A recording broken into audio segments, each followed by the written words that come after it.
Bonjour et bienvenue. Aujourd'hui nous avons le Renault Quatrelle, and that is all the French you will hear from me today.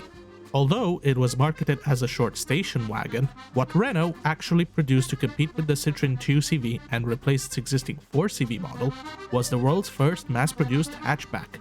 With production starting in July 1961 alongside the Renault 3, which was a cheaper version of the Ford that nobody ever bothered buying, the Renault 4 went on to sell over 8 million units up until the early 90s. The purpose of this model was to offer a versatile utility car to the French people, which also led to being one of the toughest cars ever built due to its simplicity. The engine was a simple 750cc, producing only 27 horsepower. The steering, classic rack and pinion. The suspension, torsion bars which required no regular maintenance. That torsion bar suspension also led to an interesting quirk this car has. As you see, the rear torsion bars being located one behind another, you end up with a longer wheelbase on the right side of the car. Sun visors, windshield washers, or interior door trim panels, those were seen as extras. While its design was never intended for motorsport, the high ground clearance and excellent torque for its day allowed the Renault 4 to go around the world, especially with the Route du Monde program, which launched in 1968, lending the Quatrelle to young people to travel around the world. It also tamed off-road trails, the most famous being the Paris-Dakar Rally, where using a four-wheel drive version, Bernard and Claude Marot came 5th in 1979 and 3rd in 1980. Can this little rusty Renault we have today also tame the Derby?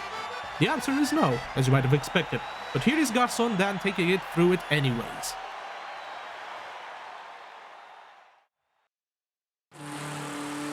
And away he goes, and yeah, this is going to take a while. To alleviate some of the boredom that this lap may cause, here are some facts about Renault. For instance, did you know that its early work on mathematical curve modeling for car bodies was important for the history of computer graphics, which computer graphics, as you well know, is what you see right in front of you right now? Yep, slowly advancing around the meaty part of the circuit, the car is. Here is another one for you. Did you know that the successor for the Renault 4, the Renault Twingo, that name stands for a combination of the words twist, swing, and tango, which just doesn't make any sense. Kinda like when Range Rover introduced the new model called the Velar, which are consonants articulated with the back part of the tongue against the soft palate. Right, the lap time. Let's go back. Where's the car now? Oh, it's reaching the bone part. It's actually on the bone part right now. Okay, and now it's on the ankle part. Let's see how it navigates it. Coming in on the first corner, it goes in.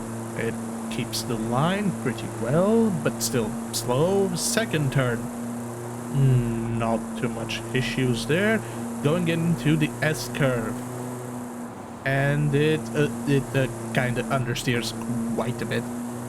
Now onto the 180 and yeah, that's not very good. It's just very understeery, very not powerful, but is now back on the final bone to eventually reach the finish line.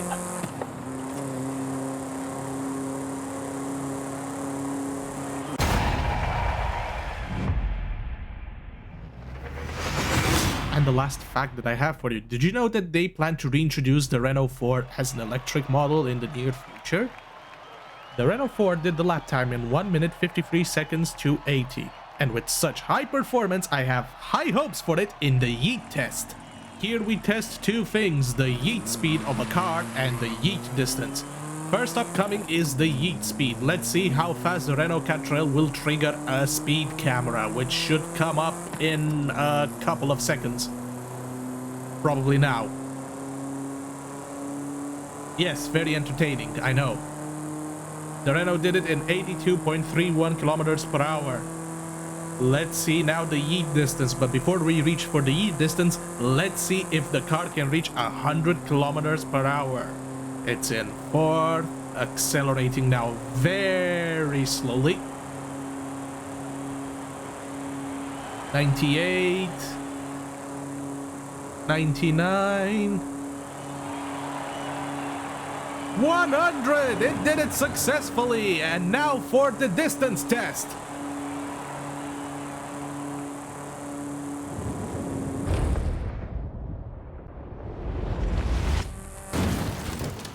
.78 meters. That's not even the average length of a football field. Okay, let's see how it compares on the leaderboards. I mean, it should come as no surprise that it's dead last currently, but yeah. Anyways, thank you for watching. Next time we will take a look at another French car which is slightly faster.